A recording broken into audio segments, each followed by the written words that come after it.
ফিরে এলাম আমার জাস্ট কালারফুল ব্লগ নিয়ে। কেমন আছেন আপনারা সবাই? আশা করি নিশ্চয়ই সবাই খুব ভালো আছেন।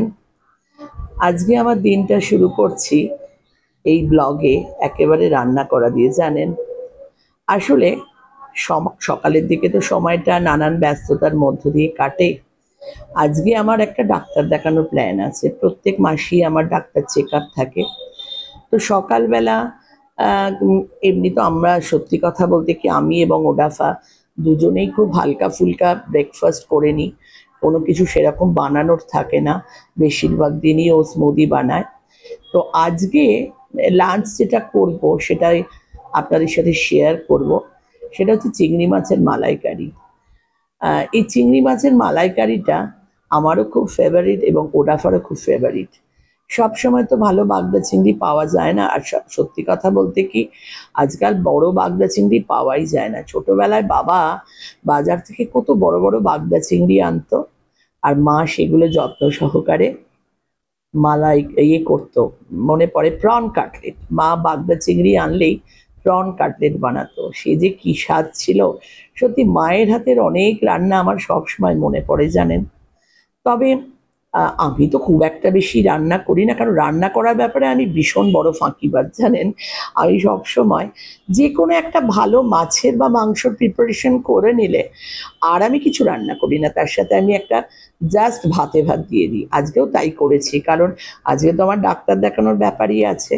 তাই জন্য একটুখানি মিক্সিতে জিরে ধনে সব কিছু দিয়ে একটু মশলা বেটে নিয়েছি, আর একটু ধনে পাতাও দিয়েছি। আমার ভালো লাগে ধনে পাতাটা দিতে। আর একটা কাঁচা লঙ্কা হালকা ঠান্ডা মানে ঝালের জন্যে, আর একটু আদা বাটা রসুন বাটা দিয়ে মশলাটা খুব ভালো করে 1 চামচ তেল আর ঘিতে ভালো করে কষে নিলাম।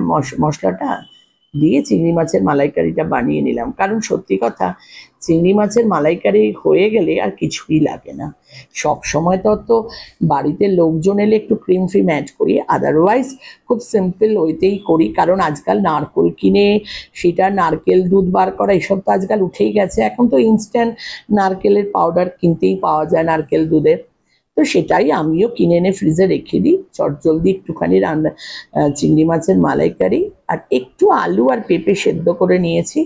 আমরা তো রোজ ভাত খাই না, মাঝে সাঝে ভাত খাই, মানে সপ্তাহে 2 দিন হয়তো ভাত খেলাম কি 3 দিন। এবং ভাতের কোয়ান্টিটিও আমাদের খুবই কম থাকে, সেদ্ধটাই আমরা বেশি করে খাই আর কি। তো একটুখানি চিংড়ি মাছের মালাইকারি হয়ে গেলে আর কিছু লাগে না, ব্যাস হয়েও গেল মোটামুটি। নারকেলের দুধ দিয়ে নামিয়ে নিলাম। আর একটু সেদ্ধ আমি করেই রেখেছি, কারণ তাড়াতাড়ি লাঞ্চ আমাদের করে একটু রেস্ট নিয়ে নেব। কারণ বিকেলবেলায় আমার আজকে 4টের সময়ই আছে ডাক্তার দেখানো, তো তাড়াতাড়ি বেরিয়েও পড়তে হবে। আর সত্যি কথা বলতে কি সময় এত তাড়াতাড়ি কেটে যায়, সকালবেলা প্রচুর কাজ থাকে। আর আজকে বেশ কিছু কাজ করেও নেব ভেবেছি, জানেন। কারণ রোজ তো আমি বেরোতে পারি না, আমার অনেক কাজ থাকে, পড়ানো থাকে। তো একদিন বেরোলে অনেক কাজ যদি সেরে নেওয়া যায় খুব সুবিধা হয়। বেরোবোই যখন কিছু কাজ করে নেবো, আগে ডাক্তার দেখিয়ে নেব। তাই ডিসাইড করলাম আগে লাঞ্চটা সেরে নিই। অল্প করে ভাত, আর তার সাথে একটু আলু সেদ্ধ পেঁপে সেদ্ধ আর একটু চিংড়ি মাছের মালাইকারি। খুব একটা খারাপ লাঞ্চ নয়, মোটামুটি এটাই আমাদের থাকে। কারণ তরকারি আমার ছেলে একদম বেশি খেতে চায় না, বেশিরভাগ ক্ষেত্রে সেদ্ধ একটা থাকেই। এবং সেদ্ধ খেলে আমার মনে হয় তাড়াতাড়ি খাবার হজমও হয়ে যায়। ব্যাস তাড়াতাড়ি হয়েও গেল, স্নান করে নিলাম, ওডাফাও পুজো করে নিয়েছে, দুজনে বসে গেছি লাঞ্চ করতে। লাঞ্চ করেই এবার একটু রেস্ট নিয়ে নেবো, কারণ একটু রেস্ট না নিলে বেরোনো যায় না। জাস্ট হালকা একটু রেস্ট। আমরা বেশিক্ষণ দুপুরবেলা ঘুমোইও না, কারণ আমাদের লাঞ্চ করতে করতে এখন প্রায় 2:30 বেজেই গেছে। এবার একটুখানি শোবো, কেন আমাদের আর 3:30-র মধ্যে বেরোতেই হবে। 4টের সময় আমার ডাক্তারের সাথে অ্যাপয়েন্টমেন্ট আছে, সুতরাং তাড়াতাড়ি অগত্যা লাঞ্চ করতেই হয় আমাদের। তবে রেগুলার এটা সবাই বলে 2:30-র সময় লাঞ্চ করি, সেটা আবার তাড়াতাড়ি কিসের রে।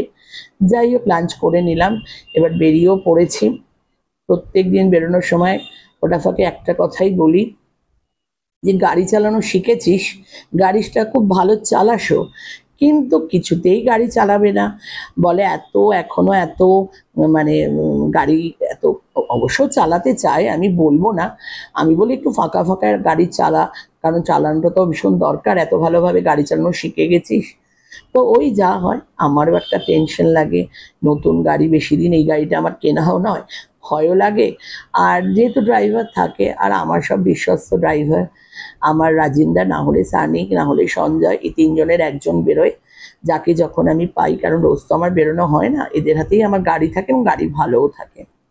তবে হ্যাঁ, ওডাভা ভীষণ ভালো গাড়ি, গ্যারেজ থেকে বারও করতে পারে, গাড়ি ঢোকাতেও পারে এবং গাড়ি চালাতেও পারে। তবে আস্তে আস্তে শিখে যাবে, বয়সটা তো বেশি না, নিজেও তো ভীষণ ব্যস্ত থাকে, খেলাধুলার মধ্যে ব্যস্ত থাকে সারাদিন, ও নিজের খুব পরিশ্রম করে। যাক, এসেও গেলাম আমরা, এবার ডাক্তার দেখাতে এসেও যাব, উডল্যান্ডস পাশেই, সামনেই এসে গেছি। এবার আমরা ডাক্তার দেখানোর সময় একটা ভীষণ টেনশন থাকে, ডাক্তার দেখিয়ে বেরিয়েও পড়লাম, ডাক্তার দেখানো হয়েও গেছে।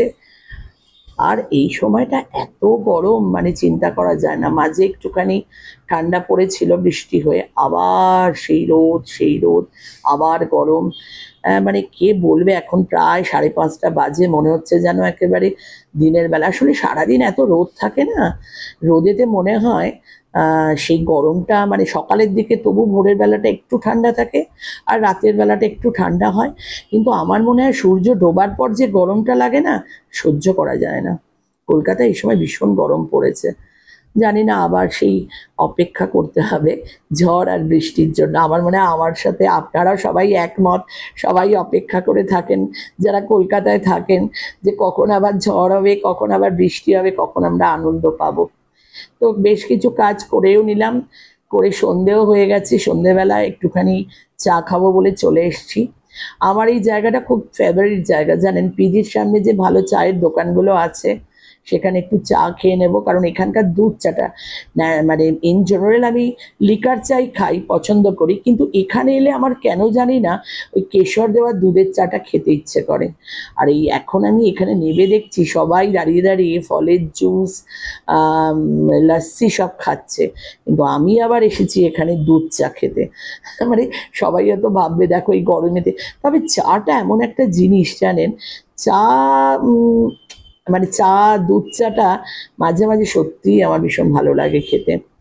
আজকে তো একটু প্ল্যান করেই রেখেছি, কেন বিকেলবেলা, রাত্রিবেলা ছেলে বলেই ছিল বাইরে একটু ডিনার করব, তুমি চাটা খেয়ে নাও, সমস্ত কাজও সেরে নাও। তো এখানে চা খেয়ে আবার একটা কাজ আছে, সেটা করে নিয়ে ইচ্ছে আছে, অনেকদিন সিরাজে যাইনি, এবার একটু ডিনার করতে যাব সিরাজে, সেই প্ল্যানটা আছে। চা খেয়ে নিলাম, এবার আর একটা কাজ আছে ভবানীপুরেই, সেই কাজটা সেরে নেব, কারণ সেই কাজটা সব সময় করাও যায় না, আজকে সেই কাজটা আমার সারতেই হবে। তারপর আজকে যে প্ল্যানটা আছে, ডিনারের প্ল্যান, সেখানে যাব। তো চলেও এসেছি সিরাজেতে। সিরাজের এই জায়গাটা দেখলে আমার সেই পুরনো জায়গাটার কথা মনে পড়ে, জানেন। আগে এইখানে পুরনো যে রেস্টুরেন্টটা ছিল, এসিও ছিল না। আমাদের ছোটবেলায় আসলে কি জানেন তো, তখন তো এত এসি মল, এসি রেস্টুরেন্ট, আসলে গরমটাও এত তীব্র ছিল না। আমরা তো বেরোতাম, এসি ছাড়া রেস্টুরেন্টেই বেশি খেতাম। এসি যে থাকতো না তা নয়, কিন্তু বেশিরভাগ রেস্টুরেন্টই এসি থাকতো না। তো আজকেও সেই সিরাজে চলে এসেছি। আজকের এই সিরাজকে দেখে না আমার সেই পুরনো সিরাজের কথা মনে পড়ছে। এই সিরাজে আমরা সব সময় পুজোর সময় আসতাম, কারণ আমার বাবার খুব ফেভারিট রেস্টুরেন্ট ছিল এইটা। তখন তো সিরাজ এইরকম ছিল না, এই জায়গায় যে সিরাজটা ছিল সেটা আমার এখন ভীষণ মনে পড়ে। আসলে চেঞ্জ হবার পর আমি এখানে এসেছি, এদের উপরেও একটা সেকশন ছিল, সেটা অফ হয়ে গেছে। তো এখন তো এটা অন্যরকমভাবে ওরা রেনোভেশন করে অন্যরকমভাবে করেছে। এখানকার খাবারও আমার খুব ভালো লাগে। পুজোর সময় আমাদের একদিন এখানে লাঞ্চ মানে করা হতোই হতো। বাবা ভীষণ পছন্দ করতেন এখানকার বিরিয়ানি, আমরা কাবাব, বিরিয়ানি এগুলো খেতাম। বাবা, মা, দাদা, বৌদি, আমি, আমার হাজব্যান্ড, আমরা সবাই মিলেই আসতাম। আসলে সেইগুলো সত্যি মনে পড়ে, জানেন। তখন তো আমরা রোজ ঠাকুর দেখতে বেরোতাম না, বেশিরভাগই পাড়ায় থাকতাম, দুদিন কলকাতায় ঠাকুর দেখতে আসতাম। রাত্রিবেলা ঠাকুর দেখার কোনো প্রশ্নই ছিল না, কিন্তু দিন এখন পাল্টে গেছে। এখন তো মানুষ অনেক দিন ধরে ঠাকুর দেখে। আর তখন এত থিমেরও ঠাকুর ছিল না, আমাদের ছোটবেলায় এত ঠাকুরও ছিল না, জাস্ট কয়েকটা ঠাকুরের মধ্যেই ঠাকুর দেখা হয়ে যেত। যাই হোক, খাবারটা খুব এনজয় করে খেলাম, কারণ আমরা তাড়াতাড়ি ডিনার করে নিই, কারণ মর্নিংয়ে ওটা ফর এক্সারসাইজ থাকে, সেই জন্য 9টার মধ্যে মোটামুটি আমরা চেষ্টা করি ডিনার করে নিতে। আমার পড়ানো হয়ে গেলেও আমরা বাড়িতে তাই করে নিই।